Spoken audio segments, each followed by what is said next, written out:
एका रात्रीत यश मिळत नाही, त्यामागे अनेक वर्षांची मेहनत, अपयश, आर्थिक अडचणी, कुटुंबाची चिंता आणि आपल्या निर्णयावर ठेवलेला विश्वास. नोएडामधील आशिष पांडे आणि सुमित कुमार यांची कहाणी सुद्धा अशीच आहे. दिवसा स्वतःचा व्यवसाय उभा करण्यासाठी धडपड करायची आणि रात्री अमेरिकन पॅरोल प्रोसेसिंगची नोकरी, अशी दोन टोकाचे आयुष्य एकाच वेळी जगत या दोघांनी अवघ्या 10 लाख रुपयांच्या बचतीतून व्यवसाय सुरू केला आणि आज त्यांचा हाच व्यवसाय तब्बल 62 कोटी रुपयांच्या टर्नओव्हरपर्यंत पोहोचलाय. विशेष म्हणजे त्यांनी एखादं मोठं शॉपिंग ॲप किंवा क्विक ई कॉमर्स कंपनी उभी केली नाही, तर क्विक कॉमर्सच्या वाढत्या स्पर्धेत अडचणीत आलेल्या पारंपरिक किराणा दुकानांना आधुनिक रूप देण्याची कल्पना प्रत्यक्षात आणली.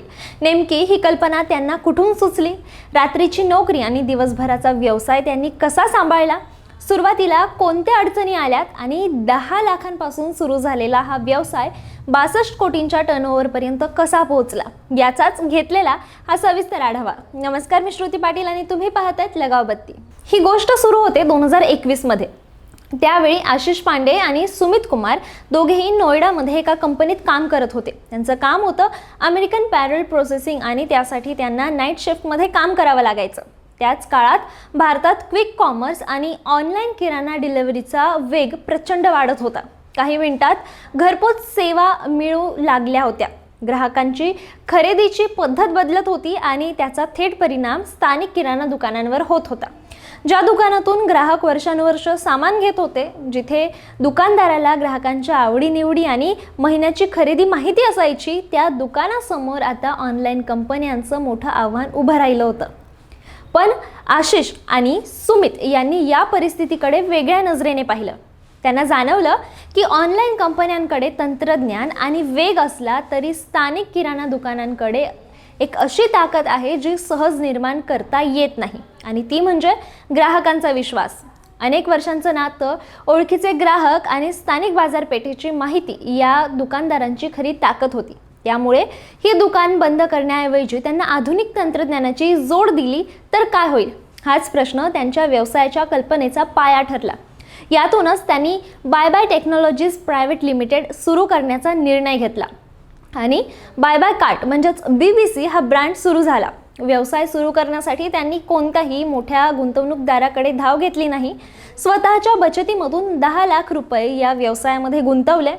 कंपनी नुकतीच सुरू झाल्यामुळे सुरुवातीला मोठी टीम नव्हती आणि त्यामुळे प्रत्येक काम स्वतः करावं लागत होतं. रात्री नोकरी करायची आणि दिवसा दुकानं शोधायची, दुकानदारांशी बोलायचं, मालाची व्यवस्था करायची, डिलिव्हरी करायची, विक्रेत्यांची वाटाघाटी करायच्या, बिलिंग करायचं आणि व्यवसायाची पुढची रणनीती ठरवायची.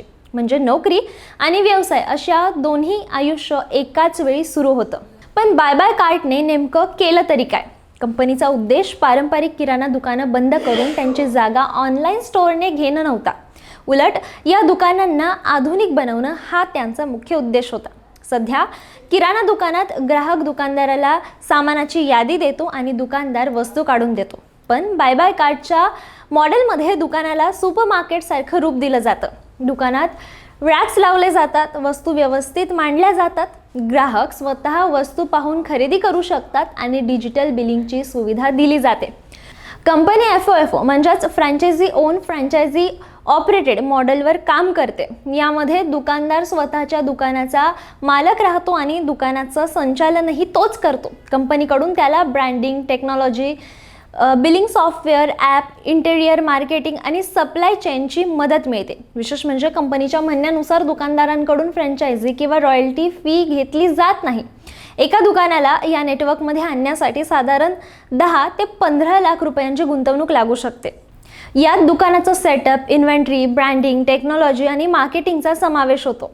याचा फायदा दुकानदाराला कसा होतो? तर पारंपरिक किराणा दुकानात साधारण 8 ते 9% आसपास मॅन्युफॅक्चरिंग व्यवसाय होतो. बाय बाय कार्टच्या मॉडेलनुसार हे मार्जिन सुमारे 17% वाढू शकतं. कंपनीच्या माहितीनुसार यातील जवळपास 12% दुकानदारांकडे आणि 5% कंपनीकडे उत्पन्न म्हणून राहतात.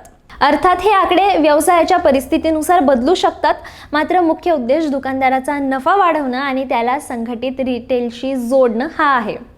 ग्राहकांसाठीही या मॉडेलमध्ये 2 पर्याय आहेत. ते दुकानात जाऊन सामान खरेदी करू शकतात किंवा ऑनलाईन ऑर्डर देऊ शकतात. कंपनीच्या म्हणण्यानुसार ग्राहकांना वेगळं डिलिव्हरी किंवा प्लॅटफॉर्म शुल्क आकारलं जात नाही. म्हणजे एका बाजूला आधुनिक सुपरमार्केटसारखा अनुभव आणि दुसऱ्या बाजूला आपल्या जुन्या किराणा दुकानदारांशी असलेलं नातं, या दोन्ही गोष्टी एकत्र करण्याचा प्रयत्न बाय बाय कार्ट करत आहेत. या व्यवसायासाठी मजबूत सप्लाय चेन सुद्धा उभी करण्यात आली आहे. कंपनीच्या नेटवर्कमध्ये 90,000हून अधिक उत्पादनं आणि 1,000 पेक्षा जास्त ब्रँड जोडले गेले आहेत. राष्ट्रीय ब्रँडसोबत छोट्या शहरांमधील स्थानिक उत्पादनांनीही या नेटवर्कमध्ये स्थान दिलं गेलं आहे. कंपनीने स्वतःचं प्रायव्हेट लेबल प्रोडक्ट्सही विकसित करण्यास सुरुवात केली आहे. गाझियाबादमध्ये सुमारे 10,000 चौरस फुटाचं वेअरहाऊस असून तिथून विविध भागांमध्ये माल पोहोचवण्यासाठी व्यवस्था केली जाते. आता या व्यवसायाचा विस्तार पाहिला तर 2021 मध्ये एका छोट्याशा दुकानापासून सुरू झालेला बाय बाय कार्टचा प्रवास पुढे वेगाने वाढला. 2024 पर्यंत जवळपास 75 स्टोअर्स आणि 2025 मध्ये सुमारे 140 स्टोअर्स पर्यंत हे नेटवर्क पोहोचलं.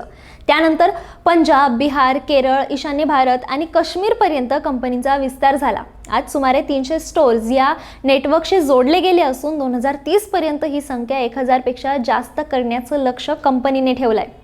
यासोबत आशिष आणि सुमित यांचं पुढचं लक्ष आणखी मोठं आहे. देशभरातील छोट्या किराणा दुकानांना संघटित करून त्यांना तंत्रज्ञानाशी जोडणं, सप्लाय चेन मजबूत करणं आणि बाय बाय कार्टला देशभरातील विश्वासार्ह किराणा ब्रँड बनवणं हे त्यांचं उद्दिष्ट आहे.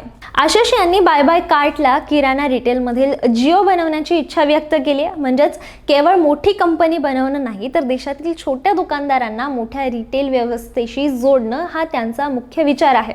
या कहाणीचा सर्वात मोठा धडा म्हणजे मोठी व्यवसाय कल्पना नेहमी कोट्यावधींच्या गुंतवणुकीतून जन्माला येत नाही. कधी कधी आपल्या आजूबाजूला होत असलेल्या बदल लक्षात घेऊन आणि त्या बदलात समस्या न पाहता संधी शोधणं हीच खरी सुरुवात असते.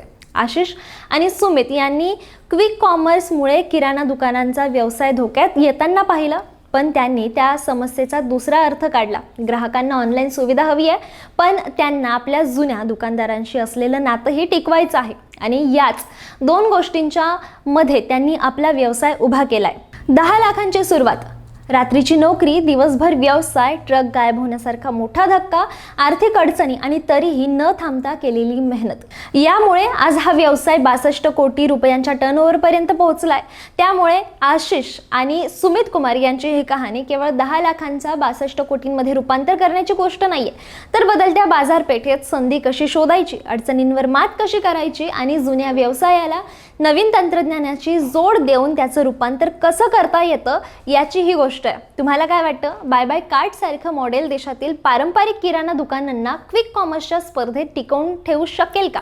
आणि आशिष पांडे आणि सुमित कुमार यांचा 10 लाखांपासून 62 कोटींच्या टर्नओव्हर पर्यंतचा प्रवास तुम्हाला कसा वाटला? तुमचं मत आम्हाला कमेंटमध्ये नक्की सांगा आणि अशाच माहितीपूर्ण आणि भन्नाट स्टोरीजसाठी लगाव बत्तीला सबस्क्राईब करायला विसरू नका.